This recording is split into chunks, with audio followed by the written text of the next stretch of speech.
Hello बच्चों, चलिए प्रश्न को देखते हैं। उस दीर्घवृत्त का समीकरण ज्ञात कीजिए जिसके लघु अक्ष की लंबाई नाभियों के बीच की दूरी के बराबर है तथा नाभिलंब की लंबाई 10 है। तो हमें यहाँ से क्या बताना है? देखिए, सबसे पहले हम मुख्य अवधारणा देख लेते हैं।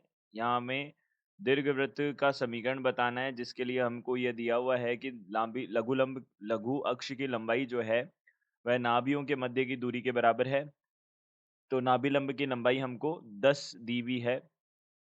तो देखिए, सबसे पहले हमने मुख्य अवधारणा देखी। मुख्य अवधारणा में हम क्या बोलेंगे? हमारे पास में 2 तरह के क्या होते हैं, दीर्घवृत्त होते हैं। पहला तो होता है x की घात 2 बटा a की घात 2 प्लस y की घात 2 बटा b की घात 2 बराबर 1 होता है। यह है हमारे पास में। तो यह क्या होता है? इसकी जो दीर्घ अक्ष होती है, दीर्घ अक्ष, यह हमारे पास क्या होती है? दीर्घ अक्ष क्या होती है? हम यहाँ पे हमारे पास में x अक्ष होती है। x अक्ष होती है। यहाँ क्या होता है? a जो होता है b से बड़ा होता है। देखिए, और एक होता है x की घात 2 बटा b की घात 2 प्लस y की घात 2 बटा a की घात 2 बराबर 1। यहाँ पे भी a b से बड़ा होता है। लेकिन यहाँ हमारे पास में दीर्घ अक्ष जो है वह क्या हो जाती है? दीर्घ अक्ष जो है वह क्या हो जाती है? y अक्ष हो जाती है। यह हमारे पास हो जाती है। देखिए, लघु अक्ष की लंबाई दोनों में ही क्या होगी? लघु अक्ष की लंबाई जो है वह कितनी हो जाएगी? हमारे पास 2b हो जाएगी। लघु अक्ष की लंबाई 2b हो जाएगी। नाभियों के मध्य की दूरी, नाभियों के मध्य दूरी जो है वह कितनी हो जाएगी? 2a ही हो जाएगी। और नाभिलंब जो है, नाभिलंब की लंबाई, नाभिलंब की लंबाई, नाभिलंब की लंबाई जो है वह कितनी हो जाएगी? 2b की घात 2 बटा a हो जाएगी। और उत्केंद्रता जो है, उत्केंद्रता वह हमारे पास क्या होती है? उत्केंद्रता होती है हमारे पास में E बराबर वर्गमूल 1 माइनस बी की घात 2 बटा ए की घात 2 होती है। देखिए, यहाँ से हमने क्या किया? सबसे पहले हमको दे रखा है लघु अक्ष की लंबाई जो है, लघु अक्ष का हमारे पास 2b होती है।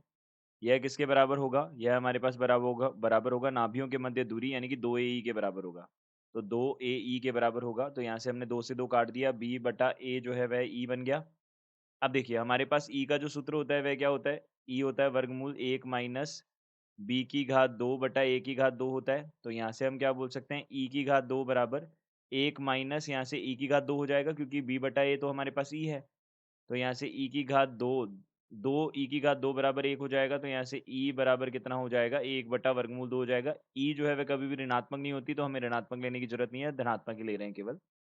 तो ई बराबर 1 बटा वर्गमूल 2 हो गया, ई का मान आ गया। अब देखिए, यहाँ से हमारे पास नाभिलंब की लंबाई हमारे पास कितनी है? 10 है। तो नाभिलंब की लंबाई हमारे पास कितनी है? 10 है। तो यहाँ से नाभिलंब कितना होता है? नाभिलंब होता है हमारे पास में, नाभिलंब की लंबाई यह हमारे पास होती है 2b की घात 2 बटा ए होती है। यह होती है हमारे पास में, यह कितनी दी हुई है? 10 दी हुई है। तो हम यहाँ से क्या बोल सकते हैं? 2b की घात 2 बराबर कितना हो जाएगा? यहाँ पे 5 b की घात 2 बराबर 5a हो जाएगा। तो b की घात 2 बराबर 5a हो जाएगा। यह बन जाएगा हमारे पास में।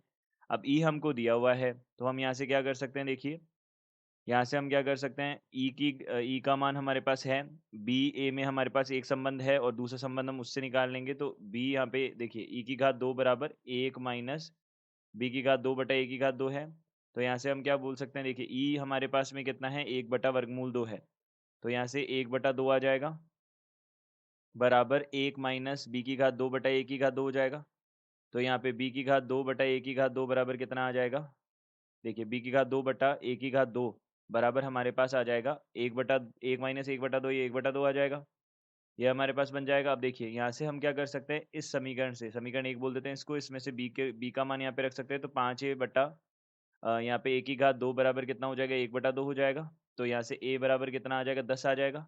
अब a का मान यदि 10 आ गया, तो हम यहाँ से क्या कर सकते हैं? b की घात 2 बटा a की घात 2, a की घात 2 बराबर यानी कि 100 हो जाएगा, बराबर 1 बटा 2 है। तो यहाँ से b की घात 2 कितना आ जाएगा? 50 आ जाएगा। a की घात 2 और b की घात 2 आ गया, तो समीकरण ज्ञात कर सकते हैं। तो समीकरण क्या बन जाएगा?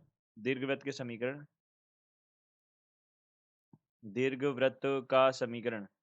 तो यहाँ पे 2 समीकरण बनेंगे। तो 2 समीकरण क्या-क्या हो जाएंगे? देखिए, पहला हो जाएगा x की घात 2 बटा, अब देखिए a की घात 2 जो है हमारे पास कितना है? यहाँ पे a कितना हो जाएगा? 100 हो जाएगा, माइन प्लस y की घात 2 बटा 50 बराबर 1 हो जाएगा, या फिर हम बोल सकते हैं x की घात 2 बटा 50 प्लस y की घात 2 बटा 100 बराबर कितना हो जाएगा? यहाँ से 1 हो जाएगा। यह हमारे पास बन जाएगा। तो यह हमारे पास उत्तर हो जाएँगे। तो दिए गए प्रश्न के उत्तर यह हैं। आशा करते हैं आपको समझ आया होगा। धन्यवाद।